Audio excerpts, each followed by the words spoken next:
If you're on locals, I think finally you'll hear some at least acceptable quality sound. It's not perfect. There's still hissing in the background, but there we are. So good morning to everybody. Good morning to all of you, and welcome to the most peaceful, the most positive Labor Day morning of your life, I hope. At least of this year and today. This is the space, this is Freedom Coffee, where we talk about and celebrate the freedoms that we have and look forward to expanding the freedoms that we want in the future. And that's kind of the frame that we want to keep moving forward with. For those of you who joined last night was epic and an epic disaster at the same time in terms of sound quality. Because what we did was I'm going to start the Instagram now as well, by the way. It's on my checklist. You'd think I'd be checking it off, but I haven't. We did a Twitter space last night. Millennial names are dumb, Hold on. dude. You know, I met a dude the other day named Jake. hold on. I told you this would be far from professional in any possible way. Testing. Where's the Can somebody help me Millennial names with are the dumb, dude. Instagram? Yo, Anyways. I'd like a wifey. Okay, enough with Instagram for now. So last night we did. Please. Do you have any preferences? Or No, just... I don't have any preferences. We did an epic a Twitter space last night. So what we'll do is we do we'll get a few. I think it was up to a few hundred people at some point, where we just choose the topic around freedom convoy, and there we go, and all that sort of stuff. And we brought everybody into the Twitter space and brought some really good people who've been doing spaces since the Freedom Convoy that I didn't know about, just because I was a little bit, my head was exploding most of the time. And I finally got to know them towards the end of the Freedom Convoy and started joining them and got to know them. Great people. Hey, Suzanne. Wow, everybody's here. Look at this. Everybody's joining this morning. Good morning, everyone. So I got to know some of these people towards the end of the Freedom Convoy. There's actually a bunch of different groups, and this was one of them. So they joined in the Twitter space last night. And what I was trying to do was trying to have Twitter space where everybody can join, and we bring people up on stage and talk and ask questions and go back and forth and proselytize and solve all the world's problems. But I was trying to broadcast it also simultaneously to YouTube, and to eventually it would be uploaded to Rumble and Facebook and Telegram and a bunch of places. I didn't do locals because locals, sorry everybody on locals, but don't worry, you didn't miss much because the sound quality was horrible. The locals doesn't have an RMTP setting that you can put into an encoder to broadcast to it, which is why I have to have this separate iPad that's running locals compared to the rest of the stuff here. So, but I think it kind of worked, and it was great because we all converged on the idea of positivity, that we need to reach out and speak to people across the spectrum. We need to get away from people who vilify others, and we need to interact with those people who vilify others and just get them to dial it down and figure out a way to persuade them away from doing so. That's how we're going to all achieve some level of peace and, again, solve all the world's problems. But it was really nice. It was some very touching, some of the comments that people made last night. So it was quite amazing. So if you were there and you're watching this either now or in the future, then I thank you dearly. Megan, good morning to you. Thank you. And anybody who's in locals, YouTube. I think Facebook might work with this as well, that if you put a comment in Facebook, it might pop up here.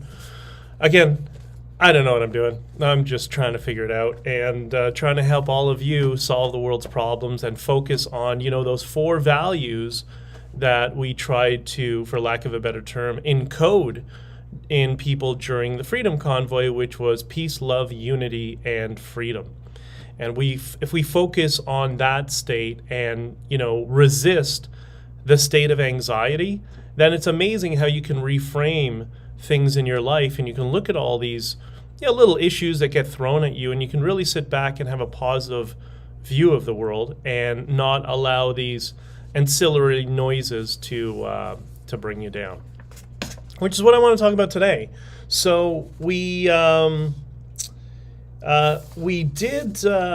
discussing some of these things last night. I brought it up. I think it went on forever. It was like 3 hours and 45 minutes. We thought it'd be an hour, and it just kind of went on and on and on. And again, it was great. I brought up some of these good things that are happening in the world today, and I think this long weekend, if you're in a place that has this long weekend, this is a really good time to reflect and sit back and take the time that you have to decompress this weekend and acknowledge some of the good things. And there's so many good things going on in the world. And I put together a short little list. And this was just kind of off the top of my head. This was not even doing a deep dive into research and whatever and all that sort of stuff. But these are the things that just popped into my head. And there may be a bias in terms of things that I'm interested in. There was something else that I thought of that I didn't put up, which you're going to laugh at me. But I'll put that in the list and I'll get to it. So first thing that I brought up last night and occurred to me, and that I'm kind of in tune with. This microphone's way up in my shit here. Come on, stop. First was the James Webb Telescope and all the discoveries that are going on right now in terms of all the questions it's bringing up about the universe. And I know some people aren't comfortable with that. I personally am. I like when we're forced to ask more questions than answers that we have. I find that, I don't know, intellectually stimulating or whatever. I just find that interesting for myself. But I think that's a positive. Elon Musk, irrespective of whether you like him or not, I know some people who are kind of in my space don't love him all that much. Okay, but look at all the accomplishments that he's making in terms of SpaceX, building the first new car company in the United States that was successful in 100 years. All the other additional side projects that he's been involved in or been promoting, like Boxable, so that the whole teeny house shift in our culture. And by the way, if you like a teeny house, then buy a truck. That's what a truck is. It's a teeny house on wheels. Dr. David St. Clair, if you don't know who he is, has made some significant breakthroughs in life extension technology, which is probably going to change much of our lives. And also, if you pair that with artificial intelligence, I mean, obviously there's the doom and gloom narrative around artificial intelligence, which is something to be aware of, but pair that to trying to figure out life extension and bringing in artificial intelligence to get involved in that, like that's pretty amazing. And I think it's going to be a completely different world than we have now. 5 years from now, the world is going to be entirely different. Electric cars. So there's some people like electric cars, don't electric cars, but we have a choice. That's the positive. I just bought a car with a stick shift and a turbo. Great. I'm not interested in an electric car right now, but whatever. At least now we all have choice. So people who want that, they can have it. People who don't have to buy it. Working remotely. This is one of the positive things that have come out of the pandemic, and I know people get all upset at it, but again, we're trying to put a positive frame on stuff. And the fact that if you had worked remotely prior to the cerveza sickness, either people would look at you funny, or you would have to, do an intellectual pretzel to try and explain why it's normal, but now everybody accepts it. Now it's just normal. So if you work at a company where you work in an office in a downtown center core, whatever, okay, that's normal. But you also, if you work from home, nobody asks questions anymore. I think that's pretty amazing. That's been normalized. Digital communication's been with us for a while, but look at what we're doing here. I know there's a few people here that are in various countries. I know there's a couple of people that are in Mexico right now that I'm talking to. And ¿qué onda? I hope you're all well, and I send you all lots of hugs. But the idea that these mediums are here, yeah, the censorship's annoying. We got to navigate, and there's bumps in the road. But just the general idea that we can sit here and talk with one another, and that you can post things in comments or reach me directly, and that we can engage and try to solve problems together like we did last night over Twitter. That's pretty amazing, and I think that's a positive. Here's the one that gets negative all the time, but I'm going to tell you why it's positive. And that is dating apps. So think about it. If it was 20 years ago and you're single, especially if you're single and you're older and you're trying to meet somebody, you're going to have to either meet people on the street, go to bars, whatever, and it can be quite frustrating, exhausting, and limiting. Well, now you have access to people all over the world, and ostensibly you could be focusing on common interests. Now, is it perfect? Of course not. Are there people who take advantage of it and exploit it? Yes, of course. But apparently it's 11:11 on the east coast of Canada, the Arabian Oracle. Good morning, dear. Thank you for that. So yeah, the point is that not everything is always a negative. Things can be used in a positive or a negative light. So the fact that now people will have access to finding people to spend their lives with, and they have access to people from all over the world, I think that's a positive. That's just me. That acknowledges all the negative aspects and people exploit it. From Jason on locals, ICQ and MSN Messenger served me well for 20 years. Yeah, I remember ICQ. I was on ICQ when I was a little kid. Like, that was pretty awesome. Yeah, so basically that's what we have today. It's ICQ just on steroids, and I think that's something that we can celebrate. Like, remember in ICQ, if you tried to send a picture, I'm not saying inappropriate pictures, because that's not what it was for, especially when we were younger, but that was a slow, laborious process. But now it's like, the snap of a finger, we can send documents, we can send anything all over the world, and which has allowed remote working to be possible. Good morning, Max. It's good to see you, brother.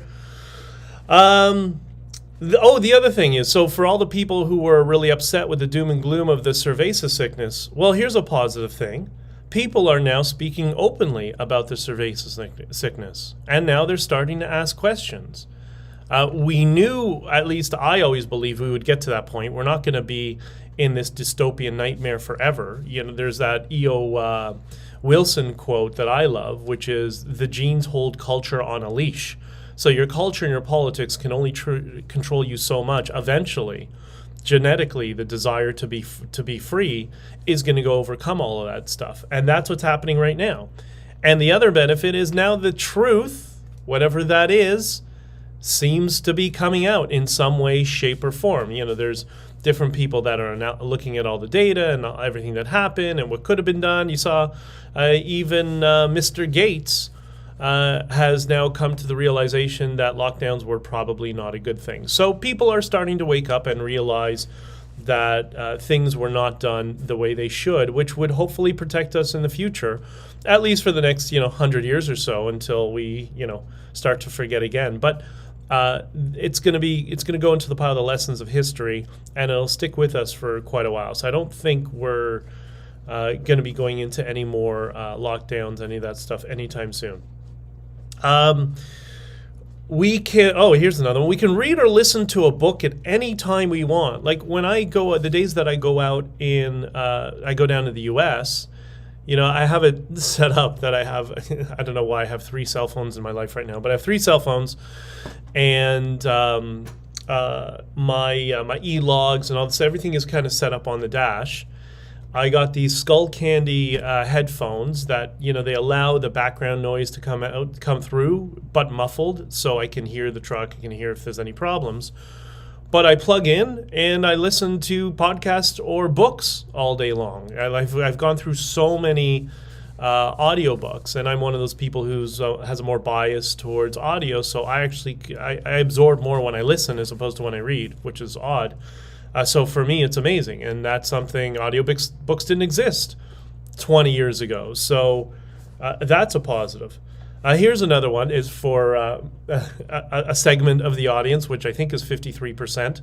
53% of, by the way, the audience that watches this are women. So blackface Trudeau is far more misogynistic than I am, by at least 3%.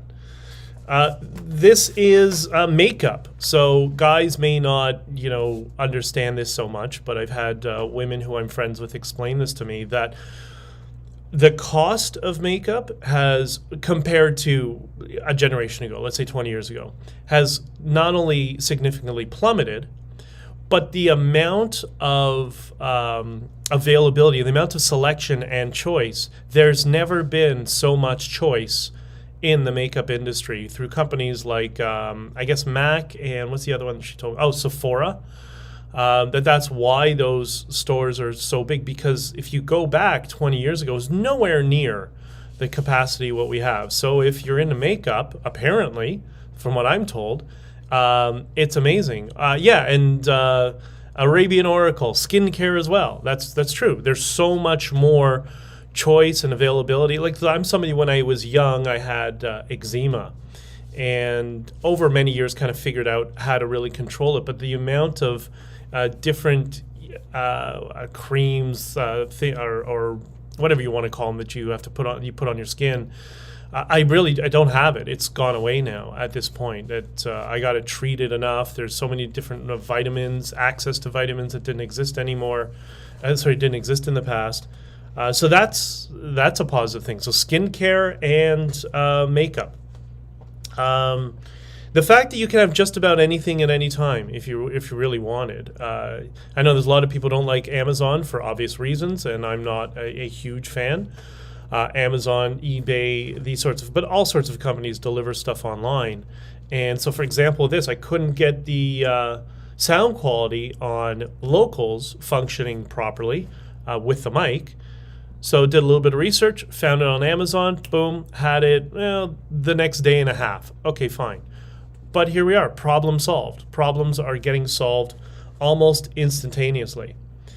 On the political side, liberals are starting to wake up. And we saw how Sam Harris basically has, I don't want to say he's torpedoed his career, but he's done significant damage to himself. I was watching a thing from Dave Rubin, who is or was friends with Sam Harris, and discussing that as much as that might be negative for Sam Harris, it's really good for other people sitting on the sidelines watching somebody like that spontaneously combust on an issue.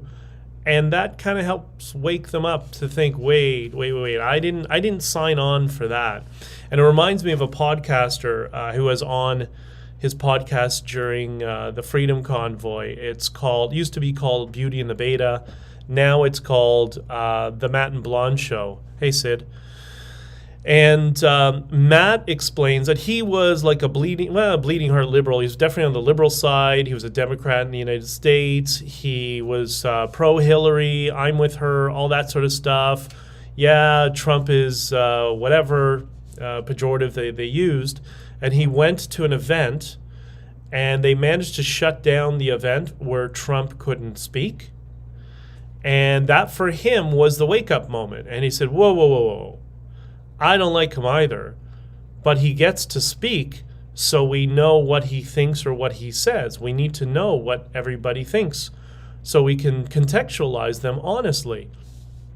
And people around him pushed back and said, no, he's a Nazi, he's this and whatever. And he said, okay, I'm out of here. This is not what I signed up for. Yeah, I don't like the guy, but this is not the tolerance that I was looking for. And he's since gone on a philosophical journey over the past several years. Well, incidents like what Sam Harris just did, that will lead more people to doing the same thing. And everybody's starting to coalesce back more towards the center, away from the extremes of attacking each other and starting to accept each other despite our differences. That's what we spoke about specifically last night with Joe Rampart, who's been very, very kind to me on Twitter, has invited me to all his spaces, and he always talks about when he hosts a space that this is a positive space. We are all allowed to speak without ridicule. We will not attack one another. We will be respectful of each other. And irrespective of how different we may be on certain issues, and some issues we're just going to have to agree to disagree, but we're still going to respect one another. And I think that's going to become the new cool in society moving forward, to have friends who have completely opposing values and end the divisiveness of the culture that we live in today. Side hustles, which is something me and John were talking about in the book. It's never been so easy to set up what James Altucher coined as side hustles. The idea that you can work a full-time job, but you can also have some sort of side hustle, something you do on the internet, a product that you sell on the internet, or maybe you're streaming, or maybe you're building an audience and a community, whatever it is. That was never possible before. And look how great that is, that we can all of us who are aligned with our core values of freedom, we all found each other online during the Freedom Convoy. Like, that was completely amazing. Yeah, you mean like it was during the 90s. Thank you, Jason. Yeah, 100%. And the other thing is, we are more free than ever. And you see that significantly more in the third world. And it's happening all over. So take a country like even Saudi Arabia, which is historically got a lot of problems and very, very oppressive. But there are things occurring now in Saudi Arabia, and I know there's somebody in the chat watching who can confirm this. There are things happening in Saudi Arabia that could never have been dreamed of 20 years ago. But now it's nowhere near a perfect society. It's still very, very oppressive. But at least it's going in the right direction, and that's what we can hope for. Going to some of you who know me know I spent a lot of time in Latin America in my life, and where it was, we would say, far more dangerous in the past, it's becoming more normalized. It's becoming more, I don't want to say Western, but I just want to say more free, where people can have a more free life. That's why there was so much pushback again with the Freedom Convoy against these mandates, because that was 180 degrees the wrong direction, and occurring in a Western nation where we're living in a world where we should be more and more free every year. All of a sudden, out of nowhere, these Western governments tried to take this battleship and do a quick U-turn in the opposite direction, and look at the pushback that they got from it. And we're now a couple of years into it, and it's been nothing but conflict for these couple of years. And at the end of the day, what has won?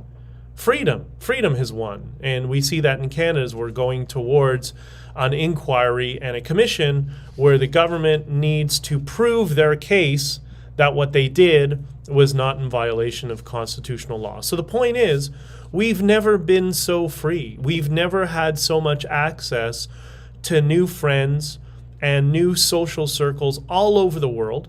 I'm sure I'm not the only one here that has friends all over the world that we've interacted with and met in either spaces or groups or chats or whatever, that there are people we would consider friends, and there are countries we've never considered visiting in the past. And now it's on our list that, yeah, if I ever have a chance to go to Singapore, I have a small group of people I can go visit in Singapore who know who I am, who we've been talking for quite a while. So that's just the short list that popped into my head without doing any research, just, what was, stream of consciousness, if you will.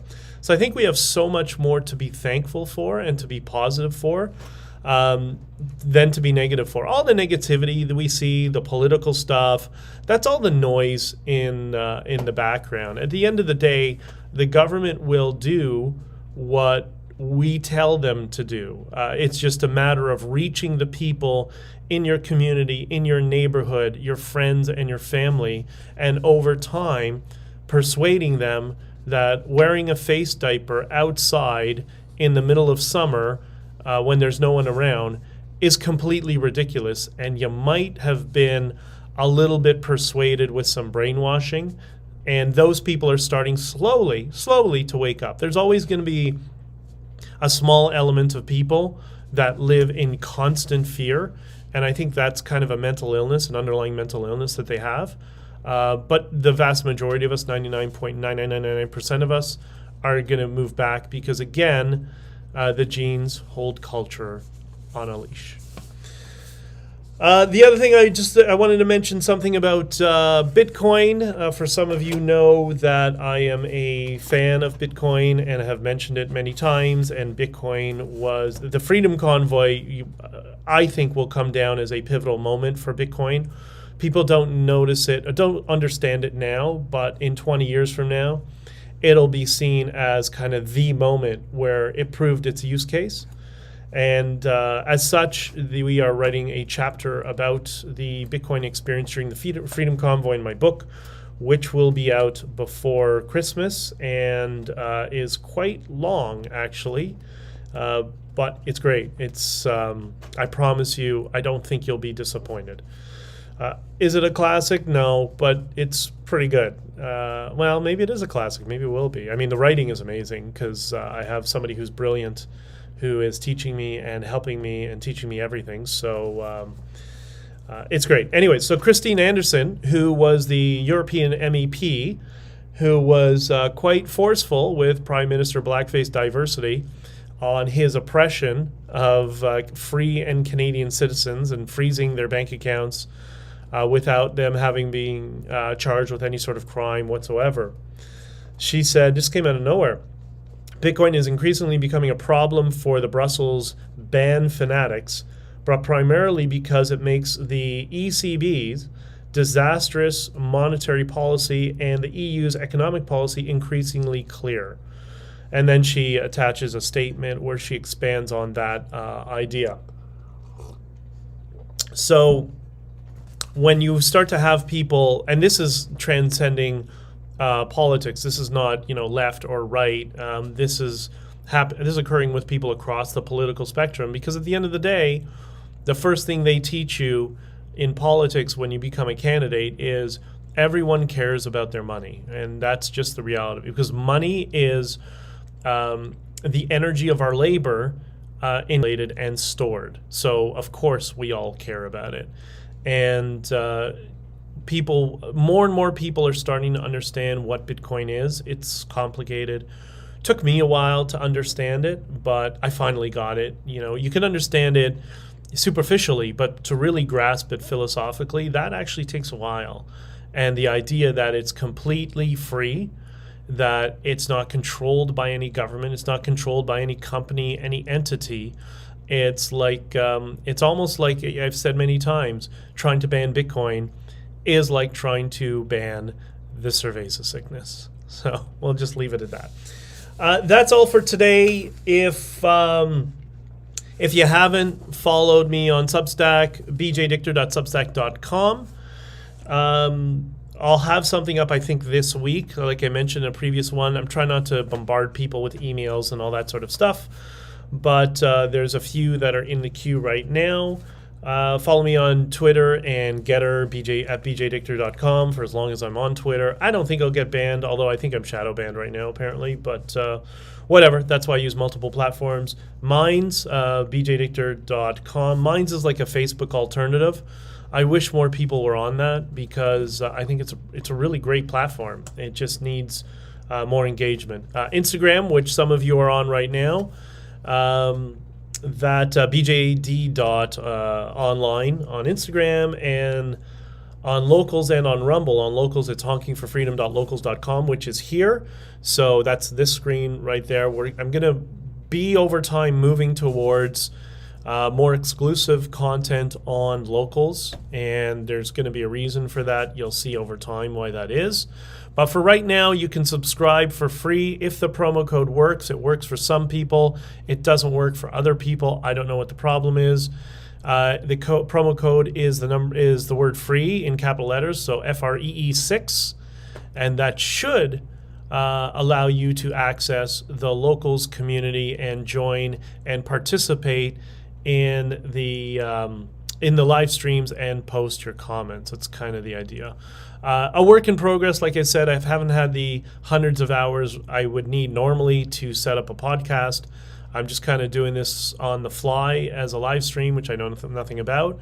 But I love talking to you guys. This is great, and I really loved speaking with some of you last night in the Twitter space, and we're going to do more of it. It is 10:30. Finally, I think I'm within the time constraints that I'm aiming for. So if nobody has any other further questions, I'm going to run. And because I got a full day of work ahead of me, sometimes, I don't know what's with me, Labor Day seems to be literally the day of labor. That's how it's been in my entire life. And today is no exception. So I got to run. I love you all. Thank you, everybody, for joining. Thank you for everybody in the future who is watching. And have the best, most positive, and peaceful day. For sure, it's going to be the most peaceful and positive morning. Let's just carry that out through the day and focus on that. Focus on harboring that positive energy. Okay? Love you all. We'll talk to you soon. Bye-bye.